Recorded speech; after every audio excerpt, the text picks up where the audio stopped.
Mesdames et Messieurs les journalistes, chers compatriotes, je ne sais pas si c'est le privilège de la jeunesse ou plutôt une punition, mais il se trouve que je suis le plus jeune parmi nous quatre ici et comme dans toute bonne organisation traditionnelle africaine, c'est naturellement au cadet que je suis que mes illustres aînés ici présents ont gentiment confié la mission de porter notre voix commune. Je m'y plie avec plaisir et honneur, en espérant que ma lecture ne trahira pas la sagesse de mes aînés qui m'ont confié cette responsabilité. Ceci étant dit, nous nous présentons aujourd'hui devant vous pour une déclaration d'une importance capitale concernant l'avenir de notre nation. Notre initiative réunit les quatre acteurs majeurs de la vie politique nationale suivants. Pierre Claver Maganga Moussavo, ancien vice-président de la République. Professeur Albert Ondo Ossa, ancien candidat à l'élection présidentielle de 2023. Alain-Claude Bilibizé, ancien Premier ministre, et votre humble serviteur, Ali Akbar Onangayo Bégué, ancien ministre. Tous unis par une préoccupation commune face à la dérive actuelle du processus de transition dans notre pays. Notre rassemblement ponctuel mais déterminé ne constitue pas une nouvelle formation politique ni une alliance partisane. Il représente la convergence spontanée de citoyens qui, malgré leurs différences d'opinion sur de nombreux sujets, partagent une même inquiétude quant à la direction prise par la transition politique en cours.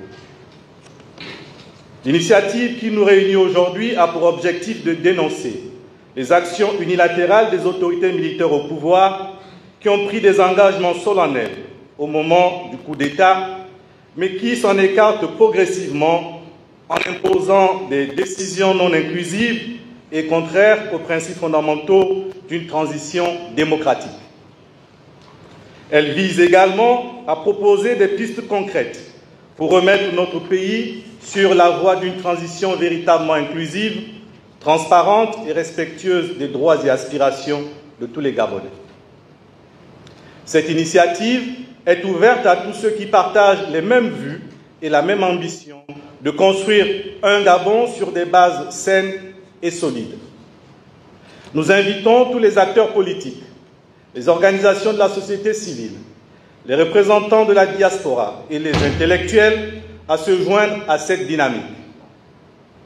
Nous tenons cependant à rappeler que cette initiative est ponctuelle, qu'elle ne vise pas à uniformiser les idées ou à fusionner les identités des différents participants. Chaque acteur garde son autonomie, sa voix, son identité et ses priorités. Ce qui nous unit est un objectif commun et urgent, l'exigence d'un retour à un processus véritablement démocratique et inclusif dans l'intérêt supérieur de la nation. Mesdames et Messieurs les journalistes, chers compatriotes, le 30 août 2023, les militaires du CTRI ont interrompu un processus électoral contesté, justifiant leur intervention par la nécessité de restaurer l'intégrité de nos institutions et de garantir une transition démocratique, transparente et inclusive. Or, force est de constater que la conduite actuelle de la transition s'écarte dangereusement de ses engagements initiaux. Face à cette situation préoccupante, nous formulons 5 exigences majeures fondées sur des bases juridiques solides et sur l'intérêt supérieur de la nation. Premièrement, notre première exigence concerne le retour impératif des militaires du CTRI dans les casernes à l'issue de la transition, avec une interdiction formelle pour tout militaire du CTRI de se porter candidat aux prochaines élections. Cette exigence repose sur des fondements juridiques incontestables, tant dans notre droit interne que dans nos engagements internationaux. Sur le plan national, l'article 43, alinéa 9 de la Constitution dispose que tout candidat à la présidence de la République doit jouir de ses droits civils et politiques. Or, le statut particulier des militaires, notamment dans ses articles 73, 74 et 75, limite explicitement l'exercice des droits politiques des militaires et rend incompatible l'exercice de fonctions politiques, comme celle de président de la République, avec le statut de militaire. Ces dispositions interdisent clairement toute activité à caractère politique, sauf à renoncer au statut militaire. Sur le plan international, la Charte africaine de la démocratie, des élections et de la gouvernance, signée par le Gabon le 2 février 2010, est sans ambiguïté. Son article 23 qualifie tout coup d'État comme un changement anticonstitutionnel de gouvernement, tandis que son article 25, alinéa 4, interdit explicitement aux auteurs de tels changements de participer aux élections organisées pour la restitution de l'ordre démocratique. Si certains pourraient arguer que cette charte n'a pas été ratifiée par le Gabon, l'article 18 de la Convention de Vienne sur le droit des traités, ratifiée par notre pays le 22 septembre 1988, oblige les États à s'abstenir d'actes qui priveraient un traité signé de son objet et de son but, même avant sa ratification. Le non-respect de cette interdiction rend ses auteurs passibles de poursuites, conformément aux dispositions de l'alinéa 5 de l'article 25 qui prévoit, je cite, « Les auteurs de changements anticonstitutionnels de gouvernement peuvent être traduits devant la juridiction compétente de l'Union. » Et l'alinéa 7, quant à lui, renforce cette sévérité en disposant, je cite, « La conférence peut décider d'appliquer d'autres formes de sanctions à l'encontre des auteurs de changements anticonstitutionnels de gouvernement, y compris des sanctions économiques. » Ces dispositions ne sont pas de simples recommandations. Elles constituent un cadre juridique contraignant visant à prévenir la légitimation a posteriori des coups d'État par les urnes. Toute tentative de candidature d'un membre du CTRI constituerait donc une violation flagrante de ses engagements internationaux. Une telle démarche exposerait non seulement ses auteurs à des poursuites potentielles, mais compromettrait gravement la crédibilité internationale de notre pays et risquerait d'entraîner des sanctions de la part de l'Union africaine et de nos partenaires internationaux. 2. Retour à la Constitution de 1991 modifiée par la loi référendaire. Notre deuxième exigence porte sur le retour à la Constitution de 1991 modifiée par la loi référendaire de 1995, sur laquelle pourront être apportées les modifications nécessaires justifiées par le nouveau contexte politique. Le référendum du 16 novembre 2024, bien qu'ayant formellement adopté une nouvelle constitution, souffre de graves déficits de légitimité. Les conditions de rédaction du texte, tout comme l'organisation du référendum lui-même, n'ont respecté aucun des critères de transparence, de démocratie et d'inclusivité pourtant indispensables dans un contexte de transition politique.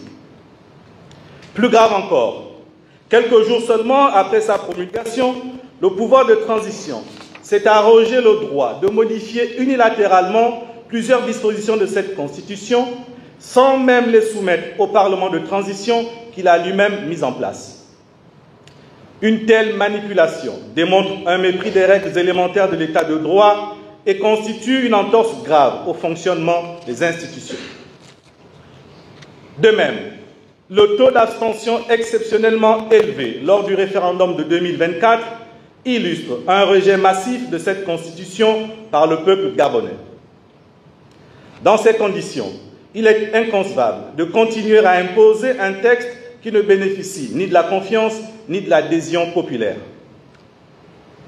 Plus inquiétante encore est l'incohérence juridique majeure introduite par les articles 172 et 173 de cette nouvelle Constitution.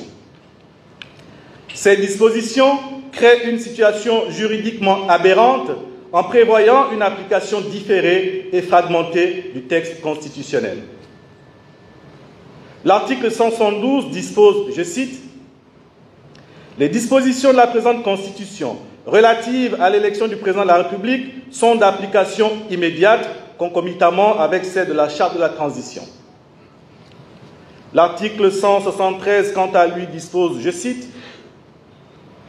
« Sous réserve des dispositions de l'article 172 ci-dessus, la présente Constitution entre en vigueur après l'élection du président de la République. » Ces deux articles violent un principe sacro-saint du droit connu de tous les juristes, le principe de l'application immédiate de la loi nouvelle.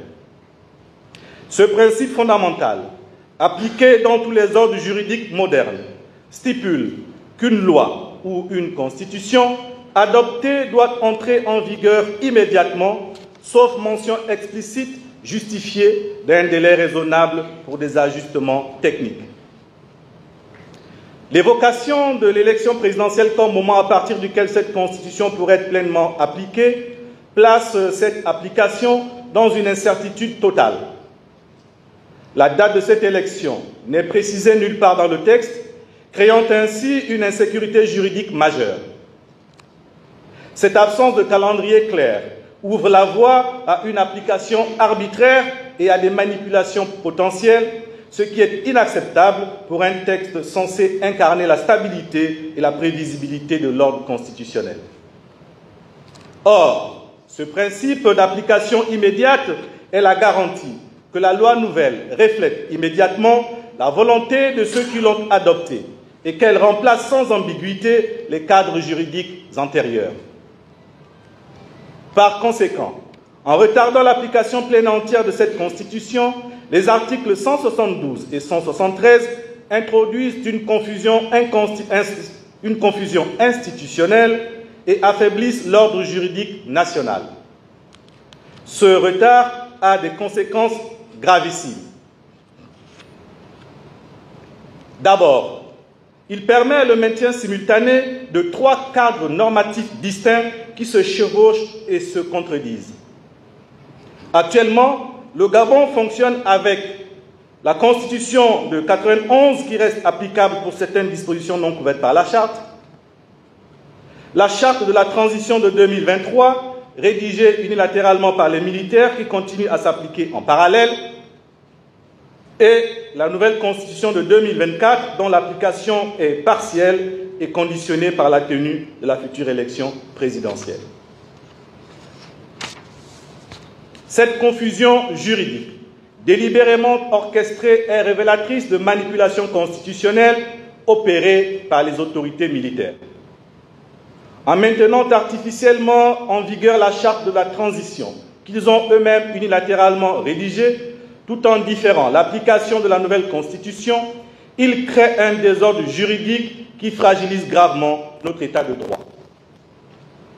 Ensuite, ces dispositions permettent le maintien de la charte de la transition, un document provisoire et unilatéral qui aurait dû perdre toute valeur normative dès l'entrée en vigueur de la nouvelle Constitution. Ce maintien de la charte, en contradiction avec l'esprit même d'une transition démocratique, montre que les autorités militaires souhaitent conserver un outil de contrôle parallèle au mépris des principes de souveraineté populaire. Enfin, cette incohérence dans l'application des normes révèle une manipulation flagrante de la loi constitutionnelle par les militaires. En retardant l'application de la Constitution de 2024, ils font eux-mêmes l'aveu que ce texte ne correspond pas aux aspirations des Gabonais. Si cette Constitution reflétait réellement la volonté populaire, elle aurait été rendue pleinement applicable dès sa promulgation. Ces manœuvres, en plus de ridiculiser notre pays aux yeux de la communauté internationale, créent une instabilité juridique qui fragilise gravement notre ordonnancement constitutionnel. Une constitution est censée être le socle de toutes les lois et institutions.